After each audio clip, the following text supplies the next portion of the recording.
Daripada Abdullah bin Amr radhiyallahu anhuma, beliau berkata, Rasulullah sallallahu alaihi wasallam bersabda, puasa dan Al-Quran akan memberikan syafaat kepada si hamba pada hari kiamat. Puasa berkata, wahai Tuhanku, aku telah menahannya daripada makanan dan perkara-perkara syahwat pada waktu siang, maka izinkanlah aku memberi syafaat kepadanya. Manakala Al-Quran pula berkata, aku telah menahannya daripada tidur pada waktu malam, maka izinkanlah aku memberi syafaat kepadanya. Baginda sallallahu alaihi wasallam melanjutkan, maka kedua-duanya pun memberi syafaat kepadanya. Hadis ini sahih daripada riwayat Imam Ahmad. Kita lihat hadis yang luar biasa ini, penjelasan daripada Rasulullah sallallahu alaihi wasallam. Kalau tidak disabdakan begini, niscaya kita tidak akan tahu tentang hakikat-hakikat perkara-perkara ini. Nabi sallallahu alaihi wasallam menjelaskan, di antara perkara luar biasa yang akan berlaku di akhirat nanti, di padang mahsyar, puasa dan Al-Quran akan memberi syafaat. Puasa yakni ibadah puasa, Al-Quran yakni bacaan Al-Quran, syafaat yakni pertolongan. Tinggal lagi disebutkan di sini puasa dan Al-Quran memberi pertolongan. Sedangkan kita sedia maklum bahawa puasa dan Al-Quran dia melibatkan perbuatan, dia melibatkan amalan. Bagaimana pula dia dapat memberi syafaat? Itu satu. Dan yang kedua, dia boleh berkata-kata. Puasa berkata-kata, wahai Tuhanku, aku telah menahannya sehingga ke akhir.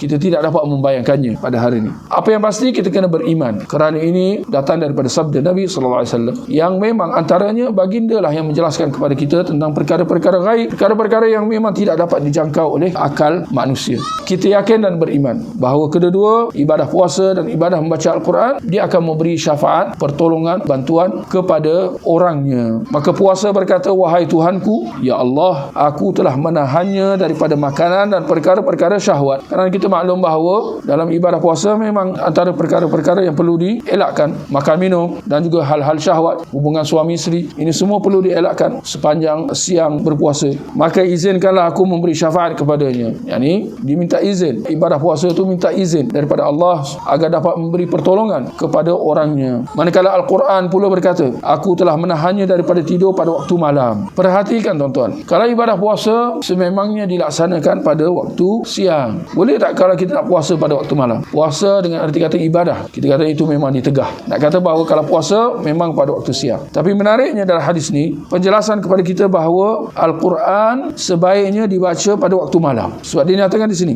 aku telah menahannya daripada tidur pada waktu malam. Nak kata bahawa orang itu dia berjaga waktu malam, dia elak daripada tidur untuk nak membaca Al-Quran. Ada apa dengan membaca Al-Quran pada waktu malam? Zahirnya kerana itu lebih kepada ikhlas. Ke mana orang tidur, seorang itu dia melapangkan masanya untuk membaca Al-Quran agar tidak diketahui oleh orang. Berbanding pada waktu siang, orang lain jaga, orang lain mungkin boleh dengar, boleh nampak. Maka diutamakan untuk membaca Al-Quran pada waktu malam supaya lebih kepada keikhlasan dan jauh daripada riya. Kemudian Al-Quran itu mengatakan, izinkanlah aku memberi syafaat kepadanya, kepada orang yang membaca Al-Quran itu. Kemudian Nabi mengatakan, maka kedua-duanya pun memberi syafaat kepada orangnya.